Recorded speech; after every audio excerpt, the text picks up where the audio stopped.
அஸ்ஸலாமு அலைக்கும் வரஹ்மத்துல்லாஹி தஆலா வபரகாத்துஹு. அன்பிற்கினிய இஸ்லாமிய சொந்தங்களே, கண்மணி நாயகம் ஸல்லல்லாஹு அலைஹி வஸல்லம் அவர்கள் கூறினார்கள், மன் ஸல்லல் பர்தைனி தஹலல் ஜன்னா.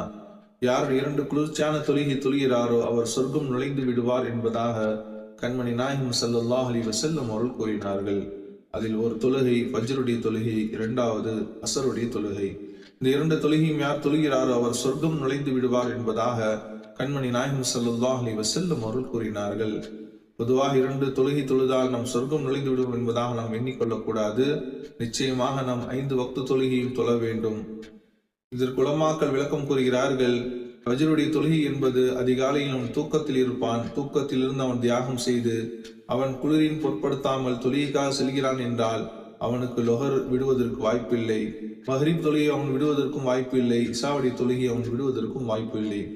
அதே போல் அசருடைய நேரம் அவனுக்கு ஓய்வு நேரம். அந்த ஓய்வை விட்டு அவன் அசருடைய தொழுகைக்காக செல்கிறான். அசருடைய நேரம் அவன் வேலையின் நேரம். ஆனால் அந்த வேலையை விட்டுவிட்டு அவன் தொழுகைக்காக செல்கிறான் என்றால் அவன் லொஹருடைய தொழுகை நிச்சயமாக விடுவதற்கு வாய்ப்பில்லை. மஹ்ரிபுடைய தொழுகையும் அவன் விடுவதற்கு வாய்ப்பில்லை. இஷாவுடைய தொழுகையும் அவன் விடுவதற்கு வாய்ப்பில்லை. அதனால்தான் கண்மணி நாயகம் ஸல்லல்லாஹு அலைஹி வஸல்லம் அவர்கள் குறிப்பாக இந்த 2 தொழுகையை சொல்கிறார்கள். வல்ல ரஹ்மான் 5 நேர தொழுகையை பேருந்துடன் தொழக்கூடிய தௌஃபீக்கை நம் அனைவருக்கும் தந்தல் புரிவானாக.